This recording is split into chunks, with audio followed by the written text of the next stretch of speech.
Tag TV brings you daily news bulletin from India. Breaking news and views from India. You're watching South Asia Newsline and here are the top stories we are tracking for you on Wednesday, the 3rd of September.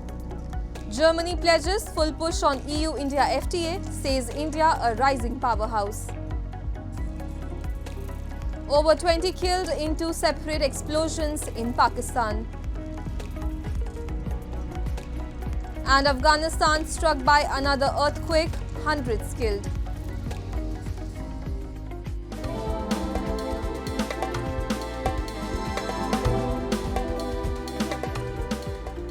And now for all the details. India's Foreign Minister S. Jaishankar told his German counterpart Johann Wadefull on Wednesday that New Delhi is counting on Germany's support to deepen its relationship with the European Union and expedite their talks on a free trade agreement. The German Foreign Minister, who is on a two-day visit to India, expressed full support in response. Trade negotiations between India and the EU have faced hurdles over the EU's push to cut import taxes on cars and dairy while seeking stricter climate and labour rules on Indian goods. India wants to protect local farmers, avoid rigid green rules and keep control over legal disputes. India trades $190 billion in goods annually with the EU.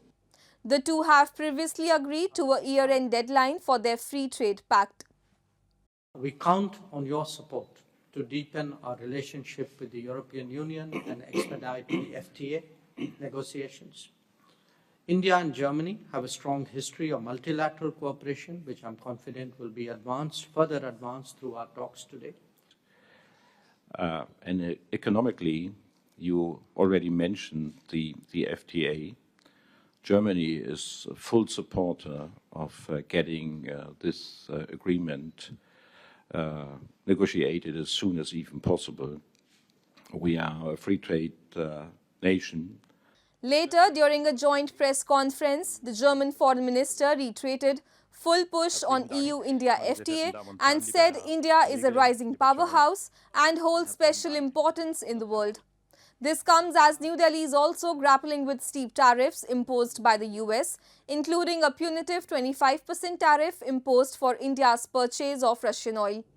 India has sharply criticized both the US and the EU, saying it is being unfairly signaled out by them while they both trade extensively with Moscow despite the war in Ukraine.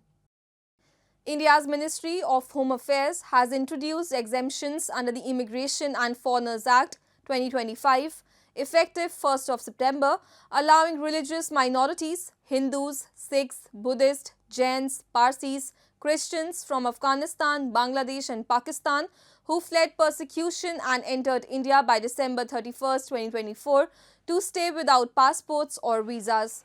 The Act consolidates 4 prior laws enhancing immigration regulation.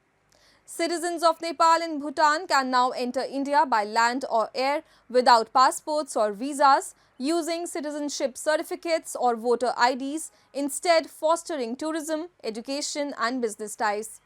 Minors will have separate document provisions for hassle-free family travel. Tibetans registered in India will also receive special considerations.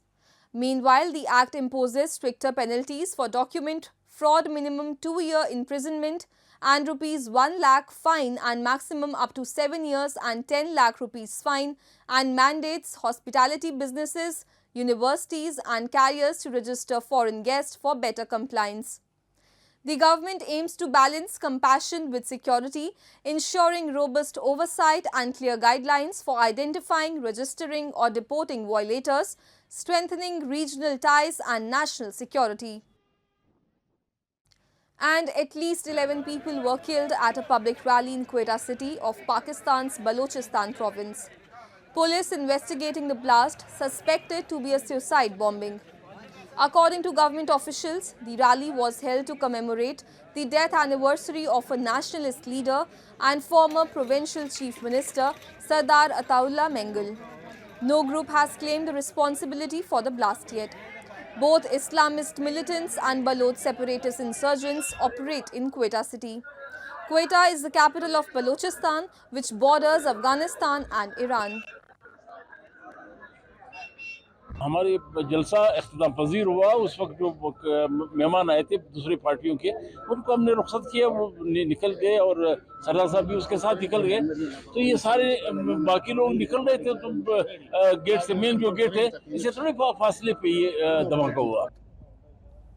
Meanwhile, in another incident, a major suicide bombing attack also took place on a paramilitary force base in Pakistan's Khyber Pakhtunkhwa, killing at least 6 security personnel, while 6 militants were also killed. Officials said the suicide bomber rammed his explosive loaded car into the boundary wall of the base, causing the explosion. 16 security personnel and 3 civilians were also wounded. The regional police blamed the attack on Islamist militants without naming any group. So far, no group has claimed the responsibility. काफ़ी sophisticated weapons उनके पास snipers थे, rocket launchers थे और वीबीआईडी के साथ आए थे, तो बाकायदा प्लानिंग के साथ आए थे और जितनी प्लानिंग वो करके आए थे उसमें उनको नाकामी हुई है. जितना हमारा नुकसान इतना नहीं हुआ जितना उनका नुकसान हुआ है. 6 ये आए थे और 6 के 6 वो हलाक हो गए. And Afghanistan was rocked by yet another powerful earthquake on Tuesday, leaving hundreds more dead and entire villages flattened in Kunar province. With thousands already killed and survivors pleading for aid, the disaster has pushed the war-torn nation into an even deeper humanitarian crisis. A report. After nearly 2 days, another earthquake of magnitude 5.5 struck Afghanistan on Tuesday, claiming hundreds of more lives. Homes that had been partially damaged in the earlier tremor were reduced to rubble by the fresh quake. The United Nations has warned that the death toll could rise further as many victims remain trapped beneath the debris. Officials reported that 3 villages in Kunar province were flattened, leaving more than 600 people dead. The Defense Ministry said 40 flights had evacuated 420 victims, as rescue teams moved from severely affected villages to remote hamlets. Survivors now live in fear of further destruction from aftershocks as they plead for shelter and aid.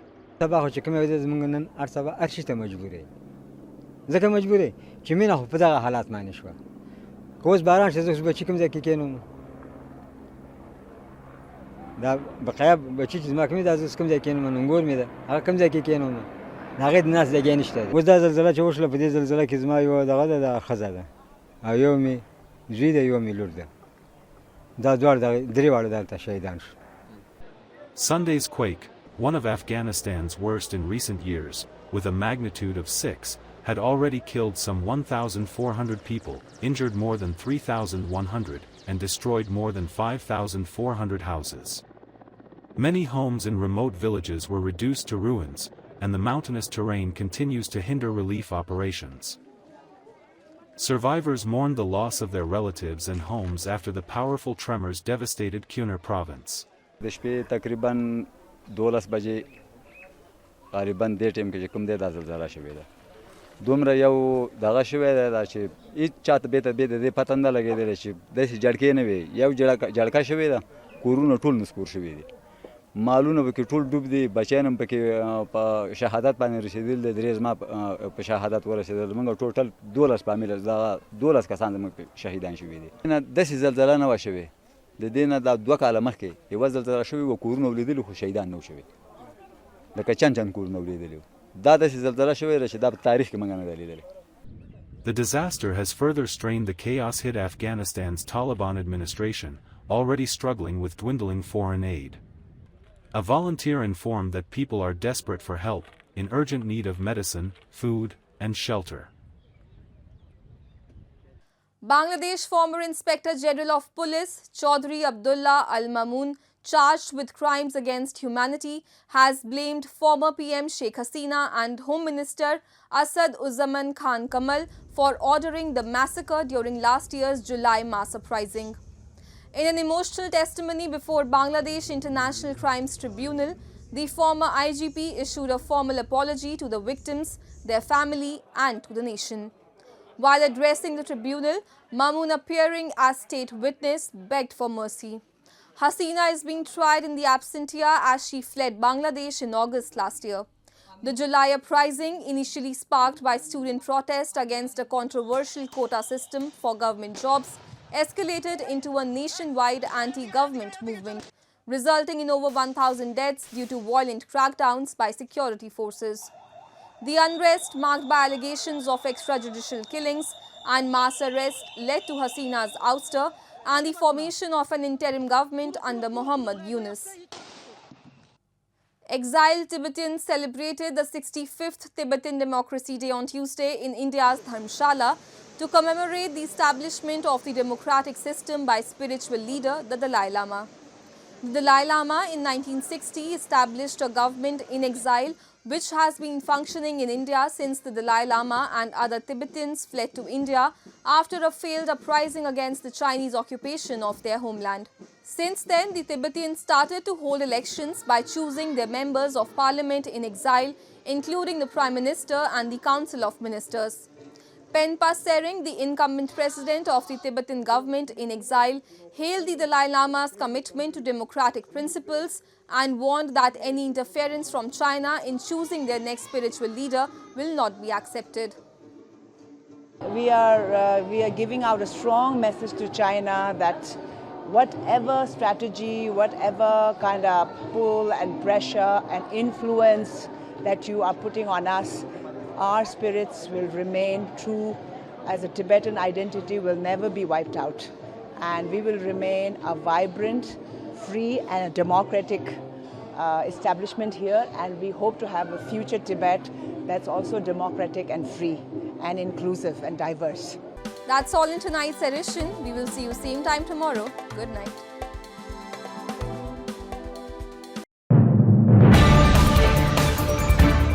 Tag TV brings you daily news bulletin from India. Breaking news and views from India.